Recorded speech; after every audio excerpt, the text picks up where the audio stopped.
একটা মানুষ খারাপ হতে পারে, কিন্তু একটা মানুষ কখনো কুকুর হতে পারে না। ডিবি হারুন হচ্ছে একজন কুকুর এবং একজন মানুষরূপী জানোয়ার। ডিবি হারুন 2021 সালে রফিকুল ইসলাম মাদানিকে ঘর থেকে তুলে নিয়ে গিয়ে শার্ট প্যান্ট পরিয়ে তার দুই পাশে দুই রমণী বসিয়ে দিয়েছে লাল কালার শাড়ি পরিয়ে, এবং তার হাতে একটা সিগারেট দিয়ে তার ফটোশ্যুট করিয়ে সাংবাদিকদের মাধ্যমে বলেছে, যদি আর কোনোদিন ইসলামের পক্ষে কথা বলস তাহলে তোর জিব্বা কেটে দেওয়া হবে, আর কোনোদিন যদি ইসলামের পক্ষে কথা বলস তাহলে নালী কেলেঙ্কারিকে তোর ফাঁসিয়ে দেওয়া হবে।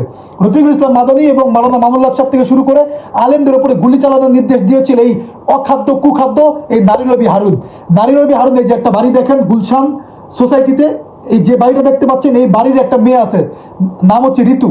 এই ঋতু হচ্ছে মাগির দালাল। ঋতুর মাধ্যমে ডিবি হারুন প্রতিদিন রাতের বেলা মদ এবং 5-6টা মেয়ে নিয়ে ফুর্তি করে। আপনাদের যদি বিশ্বাস না হয় পুলিশ পাঠান, সেই বাড়িতে তদন্ত করেন, তদন্ত করলে ডিটেলস বের হয়ে যাবে। আমি পুরো বাড়ির অ্যাড্রেস দিয়ে দিচ্ছি। আমার কথা যদি বিশ্বাস না হয়, আমি সিয়াদাত রাজের কথা, তাহলে আপনারা ওই বাড়িতে যান, বাড়িতে গিয়ে তদন্ত করেন। এবং 2024 সালে ছাত্রদের উপর গুলি চালানোর নির্দেশ দিয়েছে এই ডিবি হারুন। ডিবি হারুন বলেছে সব ছাত্র মেরে ফেলা হোক। এই ডিবি হারুন আর একটা পরিচয় হচ্ছে কিন্তু জামাত শিবিরের সাথে একটা সময় জড়িত ছিল, পরবর্তীতে ছাত্রলীগ, তারপরে হচ্ছে বিভিন্ন ইস্যুর সাথে জড়িত। এবং এই ডিবি হারুনের প্রায় 3,000 কোটি টাকা সম্পত্তি আছে, এবং 70% সম্পত্তির মালিক হচ্ছে শাহাবুদ্দিন তুর্কি, যিনি বিএনপি সৌদি আরবের সাবেক নেতা ছিলেন এবং খালেদা জিয়ার খুব ঘনিষ্ঠ একজন লোক। এই যে এনার কাছে বিশ্বাস না হলে তদন্ত করবেন, আমি গোয়েন্দা সংস্থার লোকদেরকে বলবো তদন্ত করে বের করবেন। ডিবি হারুন এ পর্যন্ত 200-র বেশি মানুষকে খুন করেছে, 200-র বেশি মানুষকে অপহরণ করেছে, এখনো সমন্বয়কদের তার ডিবি কার্যালয়ে জিম্মি করে রেখেছে। প্রতিদিন রাতের বেলা তিনি গুলশান, এই যে বাড়িটা আমি আবার দেখাচ্ছি, এই বাড়িতে তিনি ঋতু নামে একটা মেয়ের মাধ্যমে তিনি অসংখ্য মেয়ের সাথে নিত্যলীলা খেলতে চান, যেটা তার ওয়াইফও জানে, কিন্তু তার ওয়াইফের মাথায় বন্দুক ঠেকিয়ে তার ওয়াইফকে জিম্মি করে রাখা হয়েছে। তার ওয়াইফ কখনো মুখ খুলতে পারে না।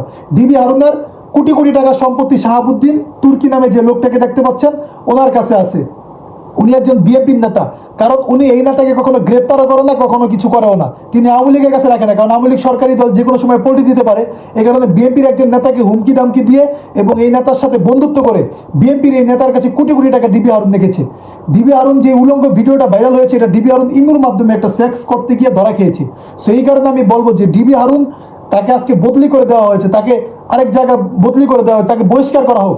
তিনি আজকে বেনজিরের মতো কোটি কোটি টাকা সম্পত্তি নিয়ে বসে আছেন এবং ইনভেস্ট করে বসে আছেন। বড় বড় রিসোর্টের মালিক ডিবি হারুন কিভাবে হন?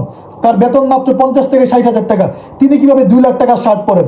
ডিবি হারুন কত পরিমাণ মেয়েদের সাথে অপকর্ম করেছে এবং অনেক নায়িকাদের সাথে তিনি নিত্যলীলা করেছেন। তাদের নামগুলো বলতে চাই না, তাহলে থাকবে না। আমি একদম ডকুমেন্ট সহ দিয়ে দিয়েছি। পুলিশের বাপের যদি সাহস থাকে, আমি পুলিশকে বলবো, যদি হিজড়া না হচ্ছে ডিবি হারুনের বিরুদ্ধে তদন্ত কর। দুদককে বলবো, হাতে চুরি পরে বসে আসো, যদি সাহস থাকে তাহলে তদন্ত কর। তদন্ত করলে ডিবি হারুনের সব কিছু বের হবে, এবং ডিবি হারুন কোন জায়গায় গিয়ে কোন মেয়ের সাথে শুয়ে থাকে, এবং যে বিল্ডিংটার ছবি দেখাইলাম, এই বিল্ডিংয়ে ডিবি হারুন প্রতিদিন রাতে 2-4টা মেয়ে নিয়ে আকাম কুকাম করে এবং কোন জায়গায় মদ খায়। এবং ডিবি হারুনের এই সম্পত্তি যে শাহাবুদ্দিন তুর্কির কাছে আছে, তদন্ত কর। তদন্ত যদি সাহস থাকে তাহলে তদন্ত করলে সব